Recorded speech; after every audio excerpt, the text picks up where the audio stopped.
Spider-Man. Swing from buildings. Shoot webs. Bring down the bad guys. Spider-Man is an action-adventure game developed by Neversoft, released for the original PlayStation all the way back in the year 2000. Hey, Electro!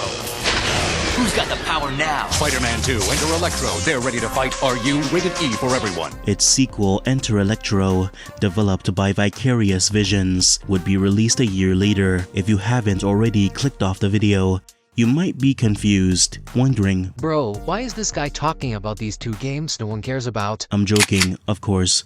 Well, these two games are important as they served as one of the first Spider-Man projects published by Activision. Activision is an American video game publisher founded in 1979. For years after the release of the original PlayStation Spider-Man games, they've published a majority of Spider-Man titles ever since. These games often ranged from poorly made, decent, or well put together. And luckily for gamers, if you didn't like one title, then you just have to wait 1 year or a couple of months for another Spider-Man game to release.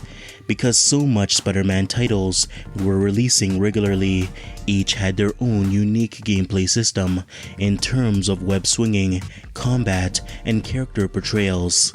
In 2008, developer Shaba Games released Spider-Man Web of Shadows for the Xbox 360, PlayStation 3, Wii, and Microsoft Windows. Web of Shadows served as the 8th major Spider-Man game published by Activision, and introduced many features that helped it stand out from the sea of other Spider-Man titles. Perhaps it was because of Shaba Games' experience developing and porting over various sports games, but Web of Shadows featured one of the most complex and stylish combat systems in a superhero game, at least at the time. Players could mix and match their combos, surf on enemies, kickflip them in the air as if they were a skateboard, juggle them with different web-based attacks, zip between them in the air, and fight them on walls. The web swinging mechanic was also pretty fleshed out, allowing players to stylishly maneuver as they made their way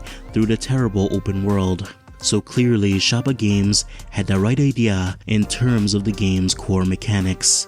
However, despite this, the title was met with middling reviews. Players and critics criticized the game for its awful and empty open world, tedious mission structure, shoddy voice acting.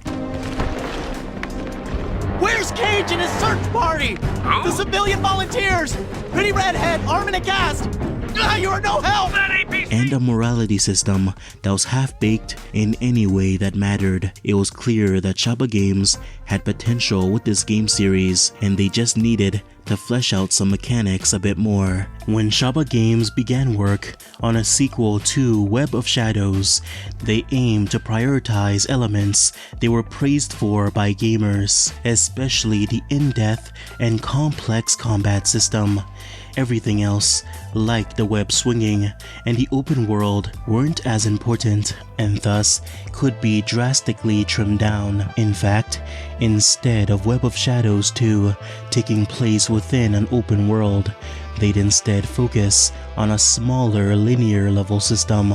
Each level would focus on Spider-Man facing off against his most iconic villains, like Carnage and Mysterio, recreating famous moments from the comics with exciting and fateful panel-like sequences, most likely very similar to how Ultimate Spider-Man handled the presentation. Spider-Man would not have faced the villains alone, as Wolverine was also present as a playable character, which either means that each level had its own designated hero you play as, or you could switch between them in the same level. Likely releasing around 2009 or 2010, this new Spider-Man project was set to be titled Spider-Man Classic, likely a nod to its formula of fighting classic villains in classic comic moments. Unfortunately, about a year after the release of Web of Shadows, Activision would begin to restructure many game companies under their umbrella, which meant that several studios as a result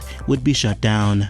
Shaba Games, unfortunately, were one of these many developers, and as a result of the studio's shutdown, many of their games would be cancelled as well, including Spider-Man Classic. Spider-Man Classic may have been the victim of corporate restructuring. However, luckily the game's systems and ideas would not be lost to the public, as years later, Beenox would borrow from many of Spider-Man Classic's core ideas, such as the combat, premise, and character designs, multiple playable characters, and using them in their new game, Spider-Man Shattered Dimensions, which released in 2010. Spider-Man Classic may have never released, but at least its legacy can be felt through the form of a pseudo-spiritual successor.